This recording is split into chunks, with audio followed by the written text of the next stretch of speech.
ونستعينه ونستغفره ونعوذ بالله من شرور أنفسنا وسيئات أعمالنا. من يهده الله فلا مضل له ومن يضلل فلا هادي له، وأشهد أن لا إله إلا الله وحده لا شريك له، وأشهد أن محمدا عبده ورسوله صلوات الله وسلامه وبركاته عليه. يا أيها الذين آمنوا اتقوا الله حق تقاته ولا تموتن إلا وأنتم مسلمون. يا أيها الناس اتقوا ربكم الذي خلقكم من نفس واحدة وخلق منها زوجها وبث منهما رجالا كثيرا ونساء، واتقوا الله الذي تساءلون به والأرحام إن الله كان عليكم رقيبا. يا أيها الذين آمنوا اتقوا الله وقولوا قولا سديدا يصلح لكم أعمالكم ويغفر لكم ذنوبكم، ومن يطع الله ورسوله فقد فاز فوزا عظيما.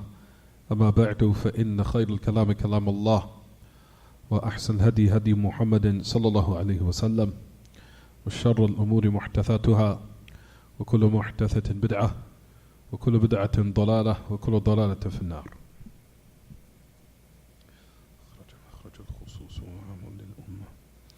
Now, as we continue on this day, what's today's date? Today of August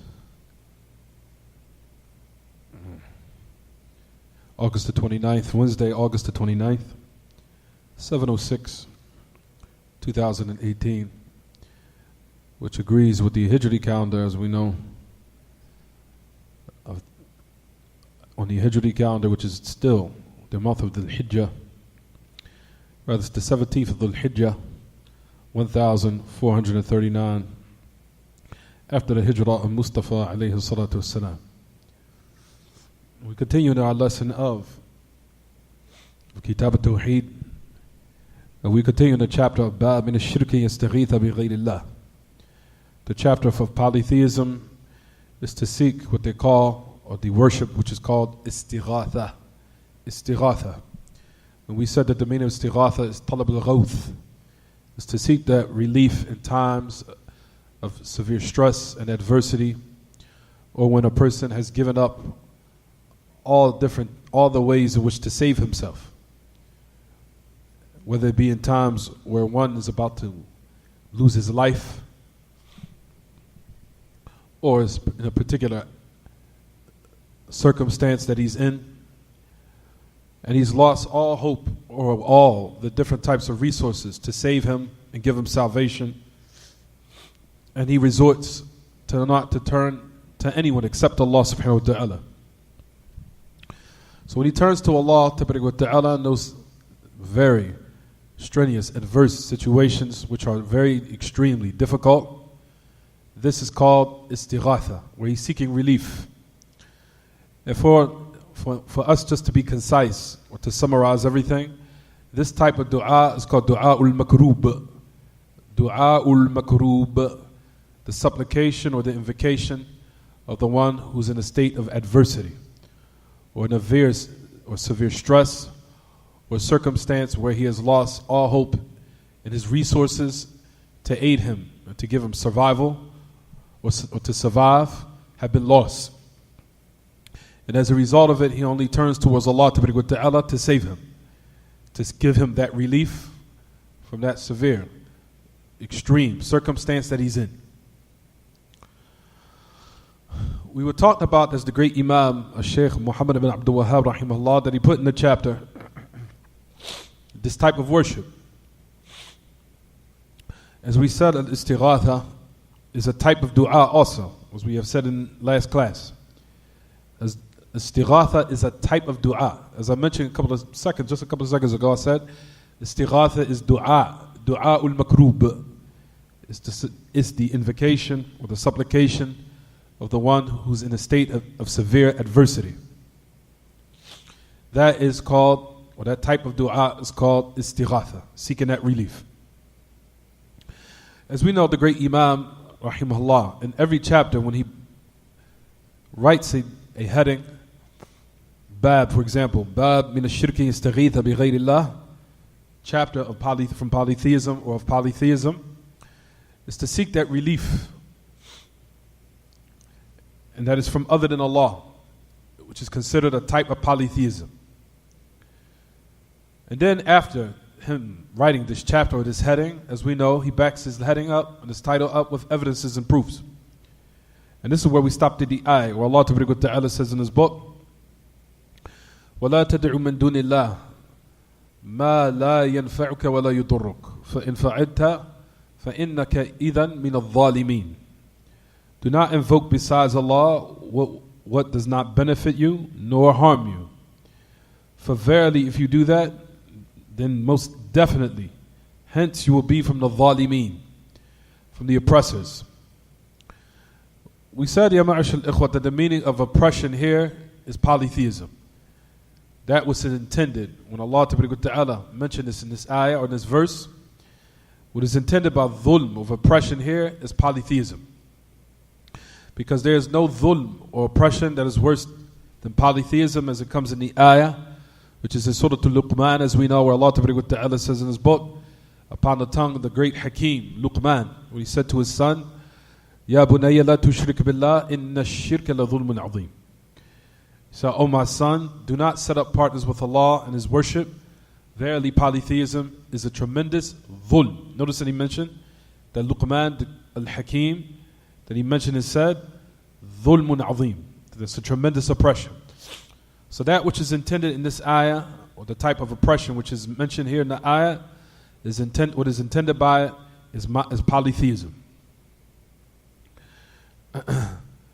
If you go back to the ayat in the book of Allah, with the great Imam that he mentions these verses, you'll find, Ya ma'ashal ikhwa, that the ayats that come before it and after it gives a lot more enlightenment and clarification of what is intended, and it gives likewise a little bit more meaning.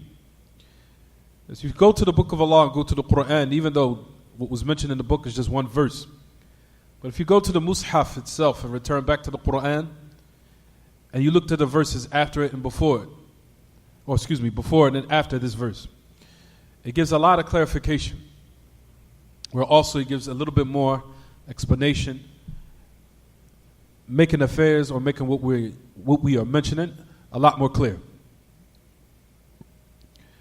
You'll find that Allah Ta'ala talks about establishing and turning one's face hanifan, from the upright or correct upright religion of monotheism, where Allah Subhanahu wa Ta'ala says in his book, وَأَقِمْ وَجَهَكَ لِلَّهِ حَنِيفًا. This is in the ayah before this ayah that is in your books, which I'm saying right now. وَأَقِمْ وَجَهَكَ لِلَّهِ حَنِيفًا وَلَا تَكُونَنَّ مِنَ الْمُشْرِكِينَ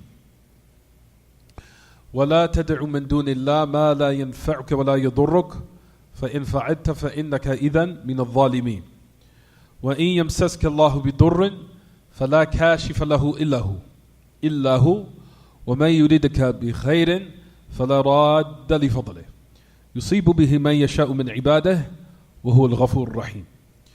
Notice in the ayah, because right now we're discussing the ayah which is in Surah Yunus, right everyone? This says in your books. If you look in your books, we're talking about the ayah in Surah Yunus, ayah number 106. But if you go to Surah Yunus and go back to the ayah before, which is 104, 105, in Surah Yunus, Allah Ta'ala says in his book, he says, وَأَقِمْ وَجَهَكَ لِلَّهِ حَنِيفًا, and establish your face towards Allah hanifan. Make it meaning inclining, or have your inclination to what is correct, meaning the monotheism of Allah. Inclining towards that and leaning away from polytheism. As I've talked about in the Usul al-Thalatha last week with our sisters and some of the brothers who attended the class, that we said the word Hanif means what, everyone?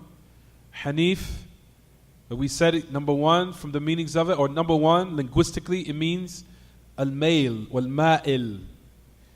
The word Hanif linguistically means to lean, or to lean, Hanif. That the word Hanif means to lean, or to be inclined towards something. To lean or to incline. We said that the word Hanif, when some of the vocabulary in the Arabic language, even though it's mentioning a meaning, but what is intended by is the opposite. So the origin linguistically of the word Hanif means to lean or to be crooked a little bit. But what is intended by is the opposite, which is to be straight. So we know that the word Hanif means mustaqim, that it can mean straight. And also we said and established that the word Hanif also means mukhlis, meaning also the meaning of Hanif is being sincere. So one of the meanings of Hanif is straight. The second meaning is mukhlis, being sincere. And the third meaning of Hanif also likewise is muttabi', the one who follows something sincerely. Also are the meanings of Hanif, as we just said. So you have the three meanings of Hanif, which we just said. So what is intended is something that is straight. And then secondly, we said something that's sincere. And also muttabi', following something. All these are the meanings of the word Hanif.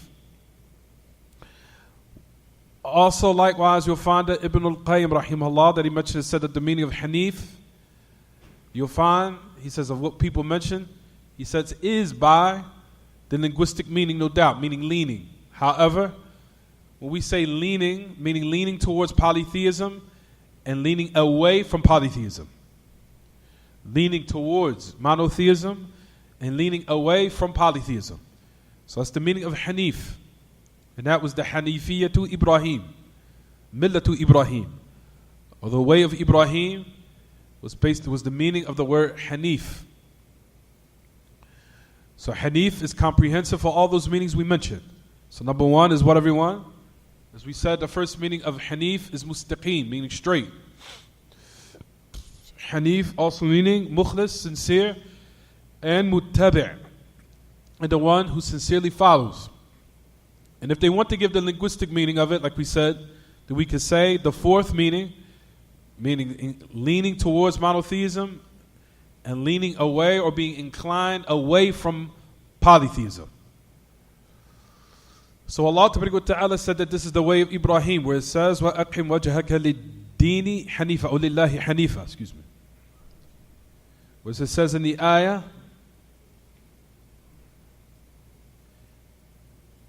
it says, وَأَقِمْ وَجْهَكَ لِلدِّينِ حَنِيفًا. I'm sorry, everyone.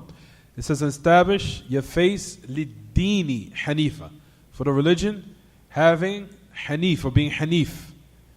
And do not be from the mushrikeen. Then what comes after the ayah?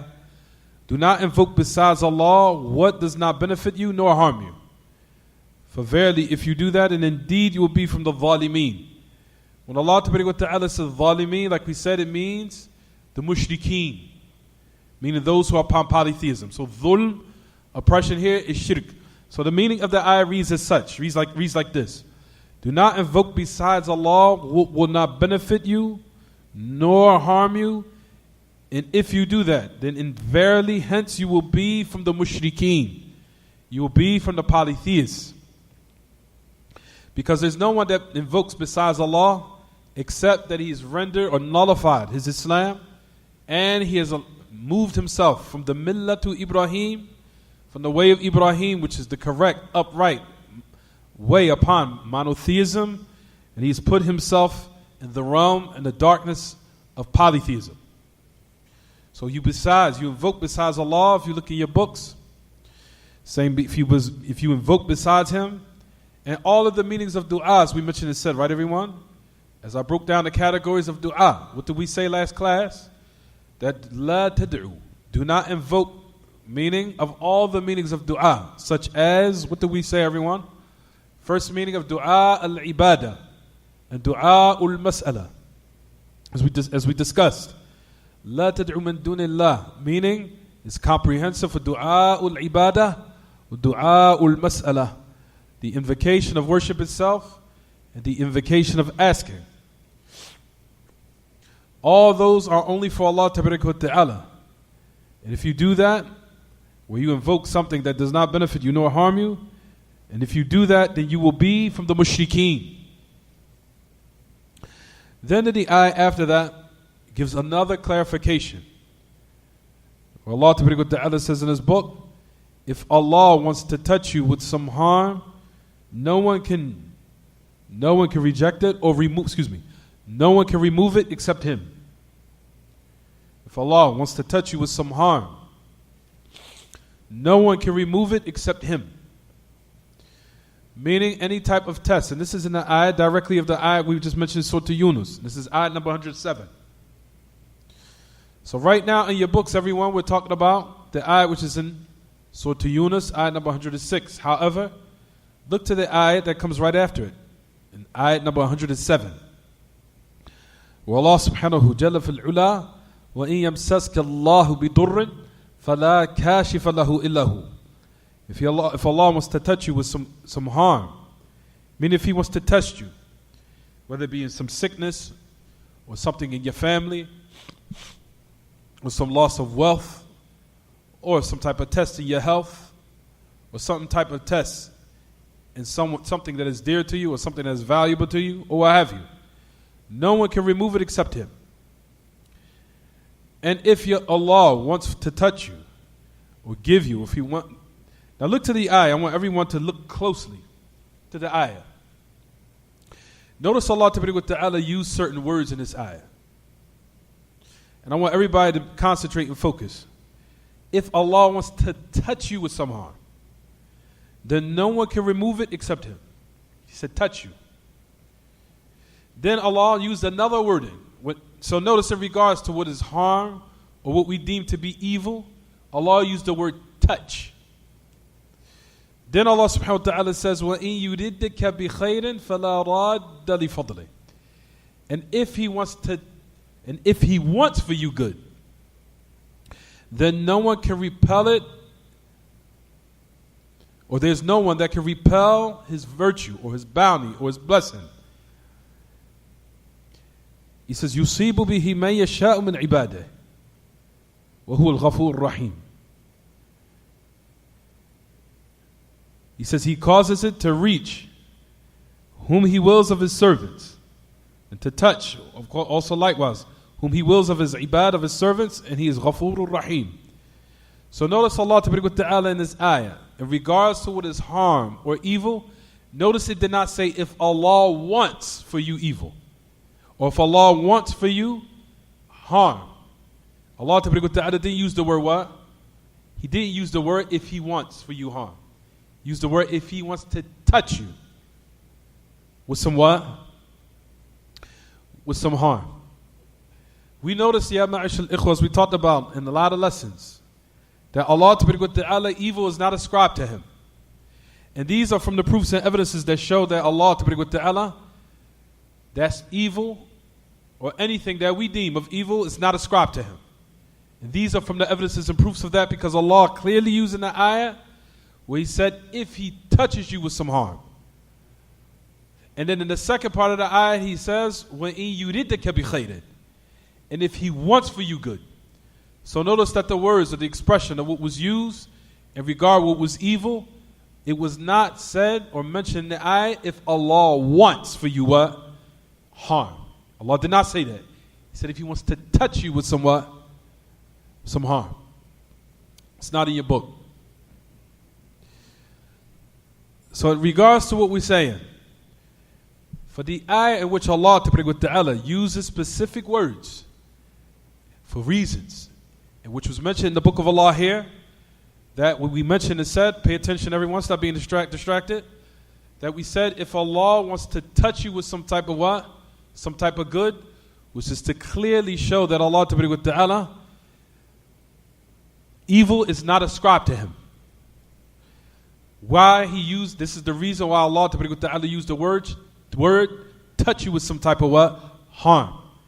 So evil is not ascribed to Allah, even though Allah Ta'ala allows evil to happen by His irada al-kawniyya al-qadariyya, by what Allah wants as far as what is destined for the creation. All evil and good, all of it takes place in this existence by the will of Allah and by His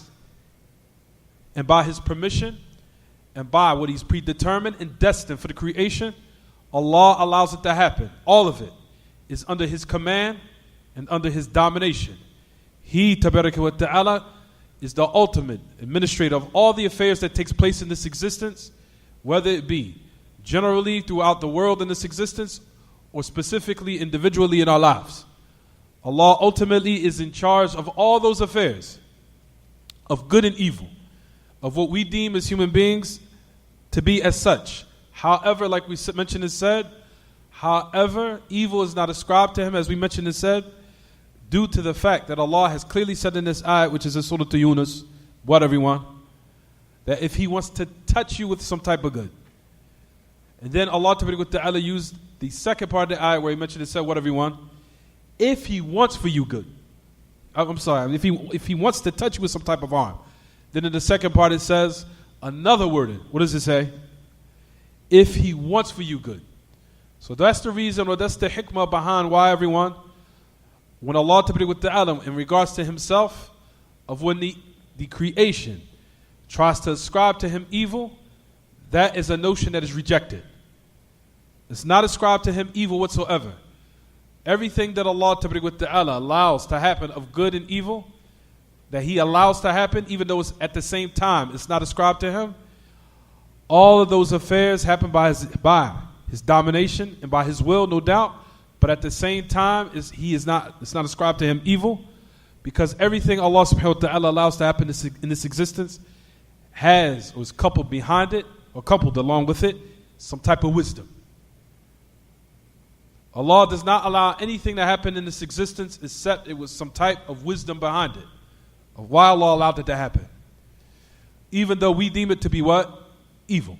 So, we say, Ya ma'ashal ikhwa, this is from the evidences and proofs. So that is just to give somewhat benefit of what we mentioned. So notice the ayah in the book says one, but if you notice that the ayah is before and the ayah that came after, it gave a much more what? Benefit. Right, everyone?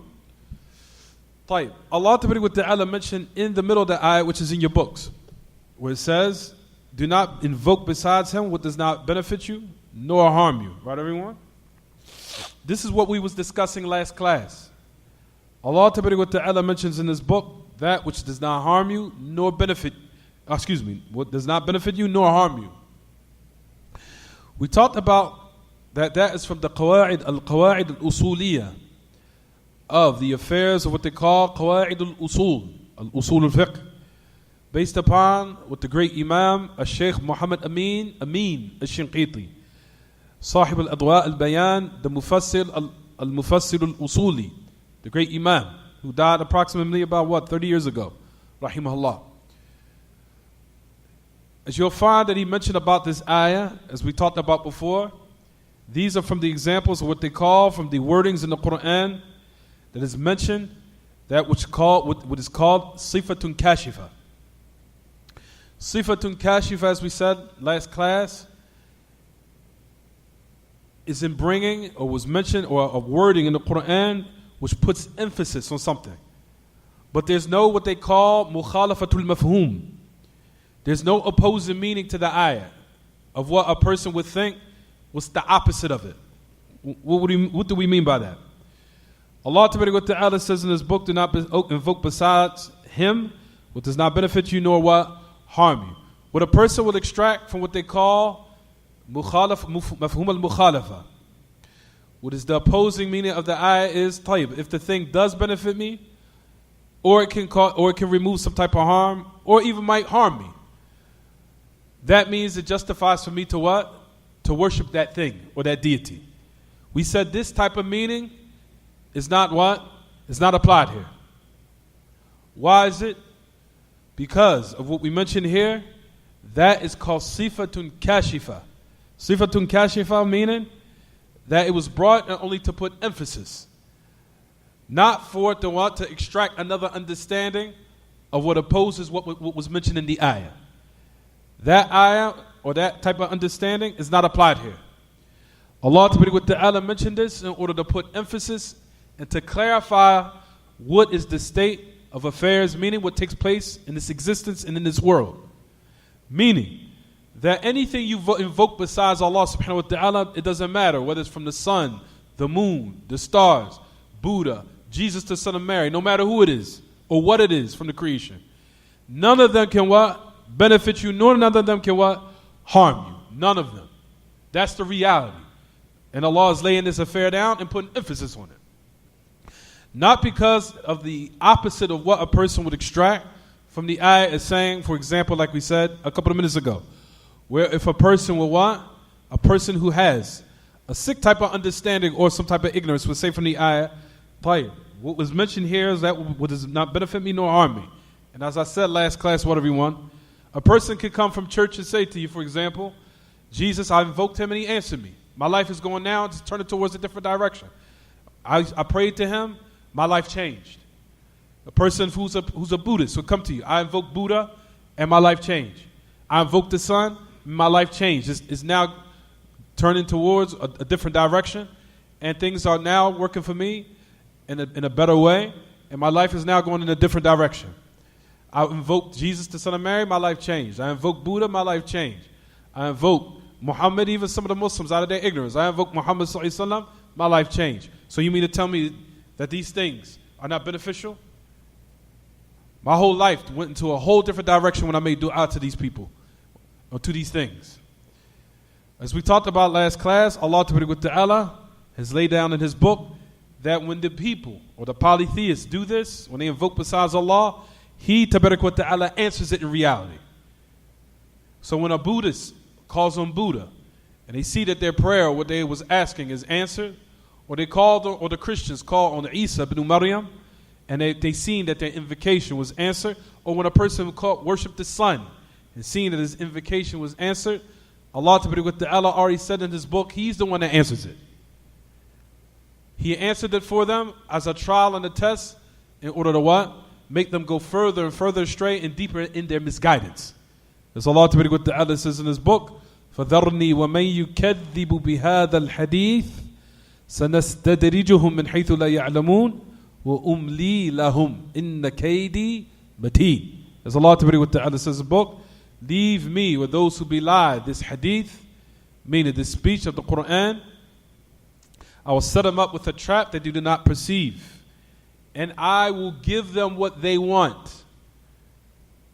وَأُمْلِي لَهُمْ, meaning I will give them what they ask for, of asking of children or asking to remove some type of harm in my life, to make my life now turn in a different direction to the end of it. I will set them up with a trap they do not perceive, and I will give them what they want. Verily my plot is strong. So Allah subhanahu wa ta'ala answers what? These people. However, this ayah is truly what Allah has mentioned. Do not invoke besides Allah what does not benefit you nor what harm you. That's the reality of affairs. They don't benefit anyone.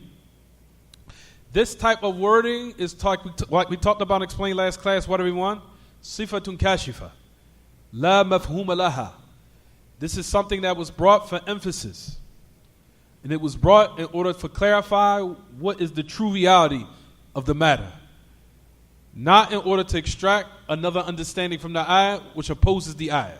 Meaning, if something does benefit me or harm me, or can remove some type of harm from me, then I can what? Worship it. That meaning is not extracted from the ayah. This is what we mentioned last class, right everyone? Also, like I said, and I'm going to just give one last example so we can move on. That's when the ulama have mentioned and said, you'll find that they say in ayat, especially in Tafsir Ibn Kathir, a person will find and mention and say, for example,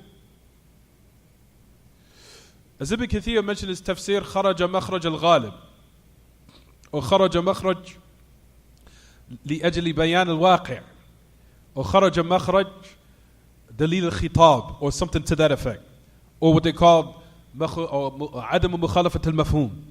Like for example, if it came in the tafsir Ibn Kathir mentioned this ayah, for example. As a matter of fact, I'll get another example, make it more clear.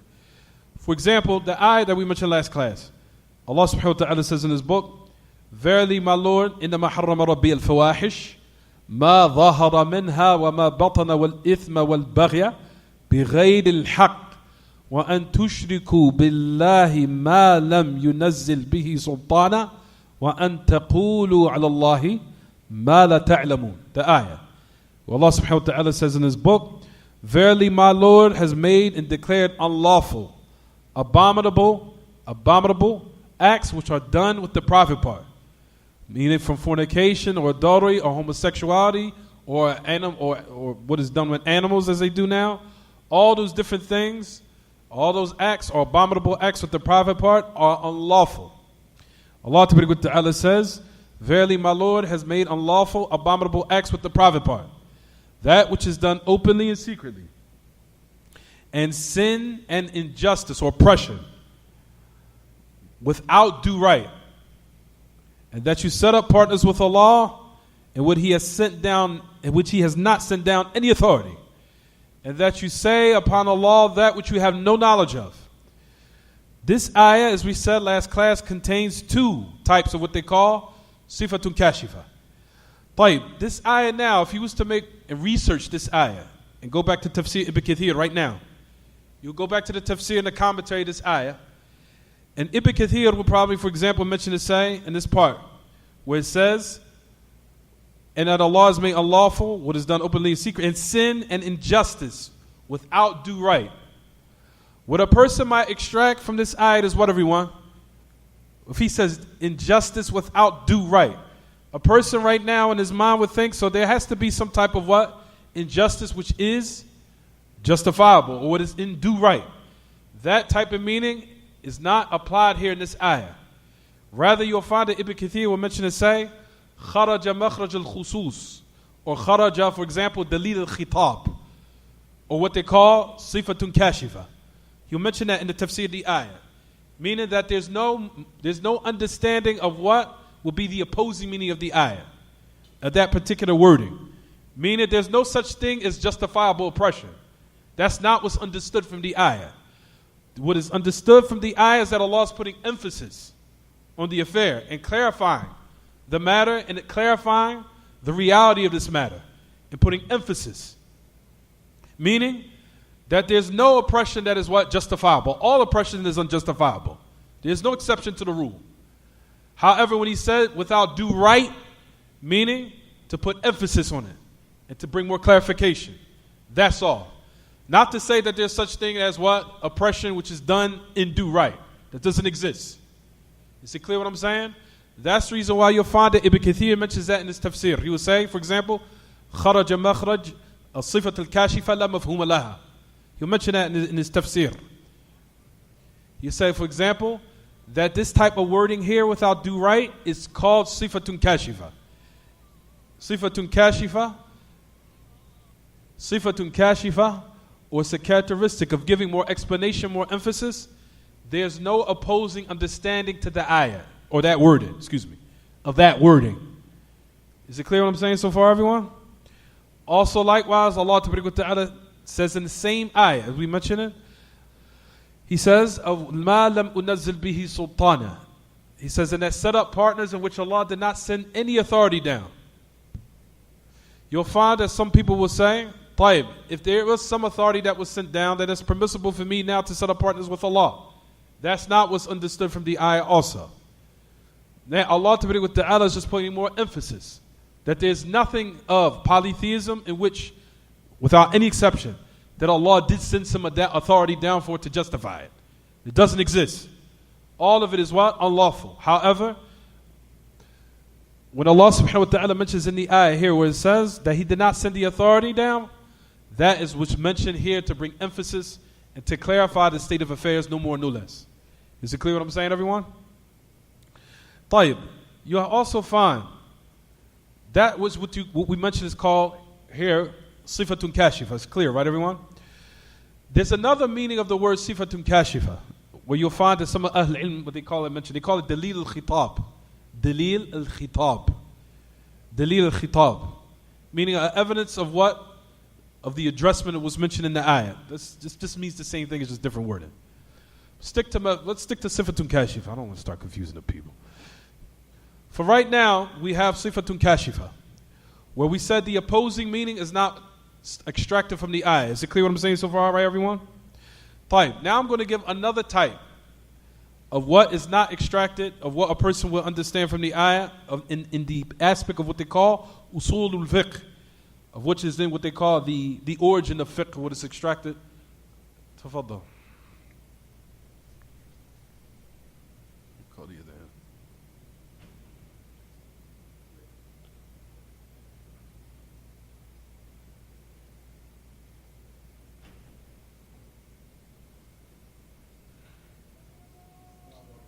Oh, I ain't quite.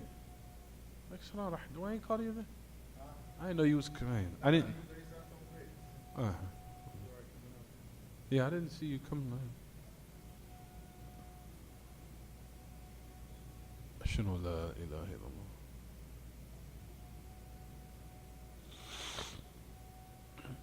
شنو لا إله إلا الله.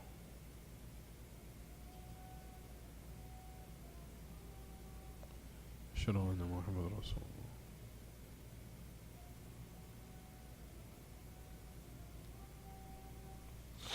شنو أن محمد رسول الله. لا حول ولا قوة إلا بالله.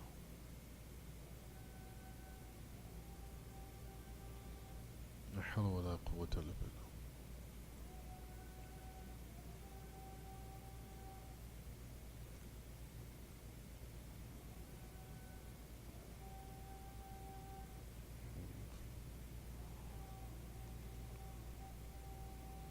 الله أكبر الله أكبر.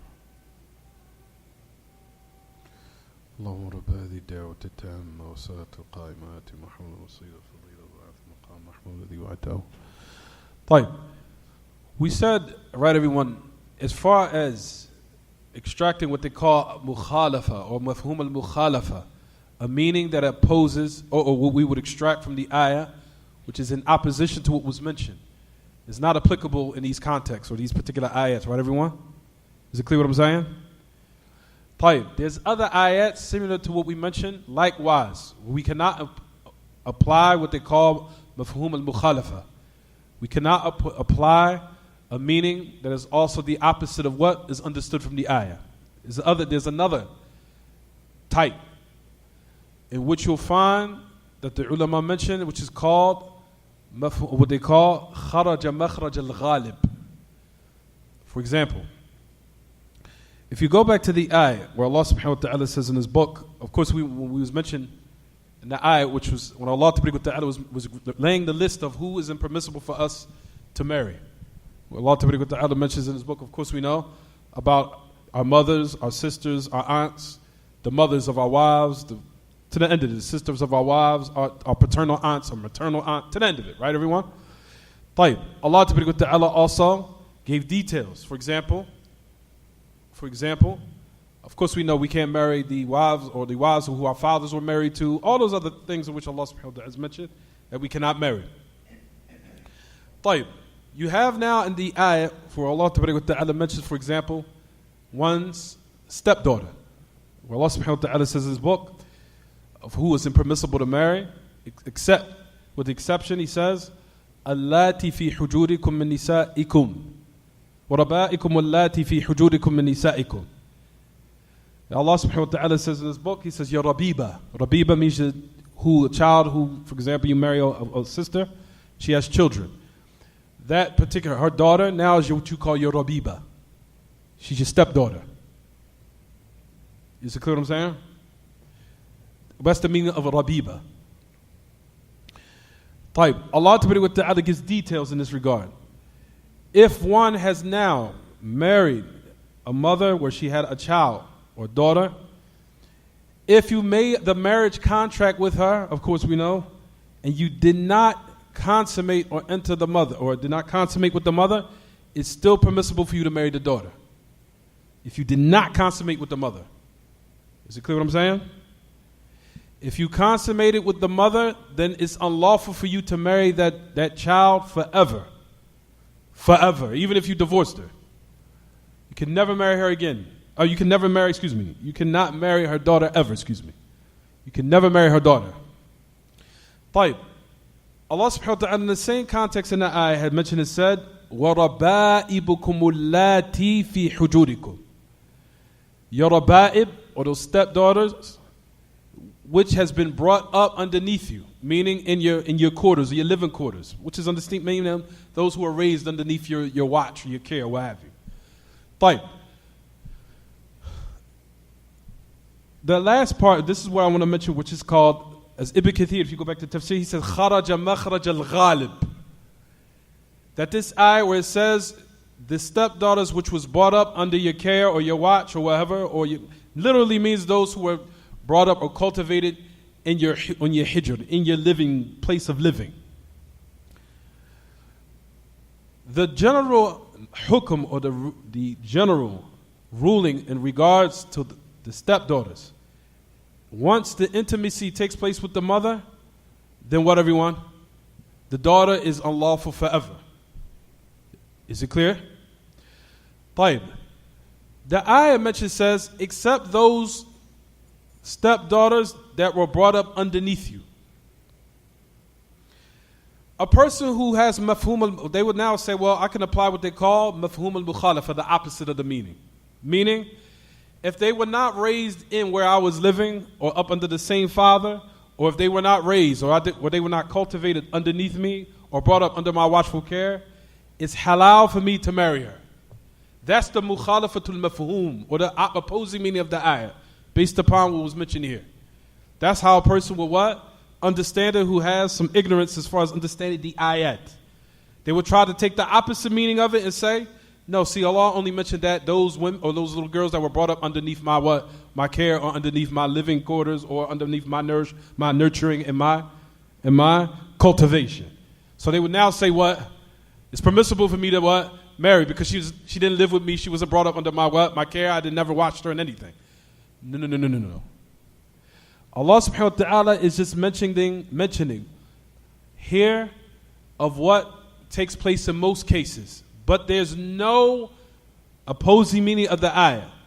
Because usually in most cases in society, of course, when a man marries another woman and her daughter, that's not from his daughter, of course, who he marries her to another sister, in most cases, she's going to be brought up underneath him. So that's the meaning of ghalib, meaning in most cases. When you hear the word ghalib, or kharaja makhraj al-ghalib, that the ayah brought an understanding of what, just clarifying what takes place usually in most cases. Not because it's an opposite meaning of giving a condition that, for example, if that little girl was not brought up under you, then it's halal for you to marry her. So Allah Ta'ala is just mentioning here in this context of what usually takes place in most cases. When a man now wants to marry a sister with children, when you marry her, more than likely she's going to be what? Up underneath your care. Right or wrong? That's usually what takes place in most cases. Right or wrong? So that's the meaning of the ayat where it says kharaja makhraj al-ghalib, that the ayat here, except those stepchildren who was brought up underneath your care, was extracted an extraction of most cases, meaning that this is not, or no, it's not understood from it, a mukhalafat al-mafhum, an opposing meaning of the ayat, where you say, see, no, we extract the opposite meaning here. We can apply mukhalafat al-mafhum here. We can apply it here. Why? Because the little girl never was raised up underneath me. So that means it's halal for me to what? Marry her. We say here, no, you cannot apply what we just mentioned previously in the other ayat. You not can apply the opposing meaning of the ayah. Because the ayah here was extracting an extraction of where Allah was clarifying what happens in most cases. No more, no less. Is it clear what I'm saying? Is it clear what I'm saying? That's the reason why we have highly urged the people to study their religion. Study. Not just reading the Quran and just reading. But when you learn these sciences, you attain it with knowledge and you attain the tools. Then you can extract the treasures from out of those ayat.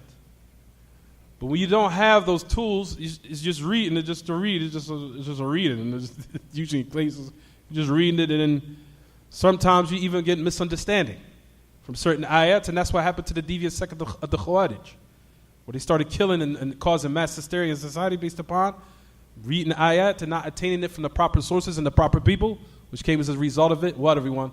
Killing and murder and bloodshed in the earth and corruption. Right or wrong? طيب. And I'm sure that everyone in here, when they hear the Khawarij, and when you hear the deviant sects, a lot of them are going to bring ayat from the Book of Allah. However, they're using it in a manner that was other than how Allah revealed it. طيب. So that's an example of number one, as we call sifatun kashifa. That's number one, where you cannot apply the opposing meaning of the ayah. The second instance where you cannot perform the opposing meaning of the ayah is called خرج مخرج الغالب. We just use the word ghalib for now. Meaning when the ayah is just clarifying that which takes place in most cases. So you cannot extract the opposite meaning of the ayah here, or the opposing meaning of the ayah.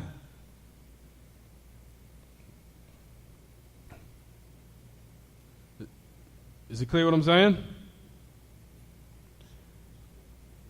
In most cases. خرج مخرج الغالب means what takes place in most cases. In most cases, in most circumstances, most cases.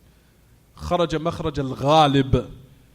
An eye was extracted, an extraction clarifying what takes place in most cases. What happens in most cases? Meaning that there's no mukhalabatul mafhum, there's no opposing meaning of the ayah. To say, see, only Allah said as long as she's not, I can't marry her because she wasn't underneath my care. I didn't raise her. She was raised in another house. So it's permissible for me to what? Marry your stepdaughter. Is that what understood from the ayah? No. Why? Because you would come to the person, you would say, this ayah, ya akhi, was extracted, and the extraction of what takes place in most cases. Not to say it's permissible because the woman or the little girl wasn't brought up underneath your care, that's halal for you to marry her after you married her mother. Is it clear? طيب. We talked about, we got 2 more minutes, so we got to stop. We talked about how in certain ayats it is permissible to what? Apply what they call mafhum al-mukhalafa. Mafhum al-mukhalafa. Meaning to extract the opposing meaning of what is intended. There are certain ayats where you can apply that. And I gave an example of that last class. Allah Ta'ala says in this book, Ya ayyuhalladhina amanu in ja'akum fasiqun binaba'in fatabayyanu. O you who believe, if a person who's a fasiq, if a person who's a sinner, or not reliable in his narrations, or reliable in his narrations, or trustworthy in his narrations, come to you, then verify it. Then verify it. So that you afflict people with some type of ignorance, and tusibu qawman bi jahala. I'm sorry. You will cause some type of harm upon some people out of ignorance, and after that you will be regretful. طيب, the ayah, as we know, ya ma'ashal ikhwa, is saying, O you who believe, if a fasiq comes to you. Now we want to extract the opposing meaning of the ayah. What if someone who's trustworthy comes to you? Someone who's trustworthy and reliable and truthful comes with you with some type of narration or news. Is it binding upon you to verify it? What is not understood from the ayah here in this particular instance? No, you do not. You do not have to verify it. If a person is reliable and the person is careful, and you know a person not to be a fitna maker, you know a person to be reliable, you know the person to be trustworthy, he's not a liar, he's not a fitna maker, or a person is known to have sicknesses and causing strife and causing confusion and causing a bunch of fitna and tail carrying to the end of it, if that person comes to you, like we said, it does not necessitate that you have to what? Verify it. So that's the opposing meaning of the what? Of the ayah. Does it mean now that you have to does it now binding upon you to apply what he said to you? That has some more details that I have to give. Because I don't want everyone to now say, for example, someone so came to me, he's reliable with me, and now as a result of some news that you might have heard from someone reliable, you start treating them funny of what they spoke to you, who they spoke to you about. You understand what I'm saying? Somebody can say some news and you accept it, but it does not necessitate now that person who they spoke to you about or that thing, that you have to now change how you deal with them. I've had news, for example, of certain people that have been taught them, of certain individuals, about people. They come with me with some news about that person. I can accept the news. But now, do I have to start treating that person who they told me about funny? No, I don't. Even though I accepted the news from the person. Person might be who they talked about, watch so-and-so, he's a fitna maker. Who comes around you, who's around your circle, watch him. And I hear it from them, and I accept it. Now when that person comes to me, I start now looking at them funny, treating them funny. It doesn't necessitate that. But however, now in the back of your mind, you're what? You're watchful and you're more alert. Is it clear what I'm saying? But it does not necessitate that you now have to change how you're what? Dealing with them. Unless there's certain circumstances or certain type of what? Fitna or problems that they have to be advised about. That's something different. But if it's something that's not what? Harmful, where it's not going to be detrimental upon yourself or anyone in the mess or what have you, then it does not always binding that even though you accepted the news from the person, that you have to change how you're dealing with the person who they spoke about. Is it clear what I'm saying, everyone? But at any rate, the point of the matter is that in certain ayat in the book of Allah, mukhalafatul mafhum, or the opposing meaning of the ayat can be what? It can be applied. How does one do it? I'll explain that later. First, from the rules, inshallah, is that it does not oppose what is intended of establishing a hukum, a ruling that has been affirmed. It doesn't oppose it. You understand, everyone? But which we'll talk about. For example, what we mentioned about shirk. Is there any type of shirk that's justifiable? So from person now extract that mukhalaf al-mafhum, it opposes the origin of the religion, which is what? Monotheism. So a person cannot what? Apply it, of what a hukam that's been what? Established. To lay down. So it cannot be removed unless, like, we'll bring the details later because we got to stop and pray. Right, any questions about the lesson, anyone?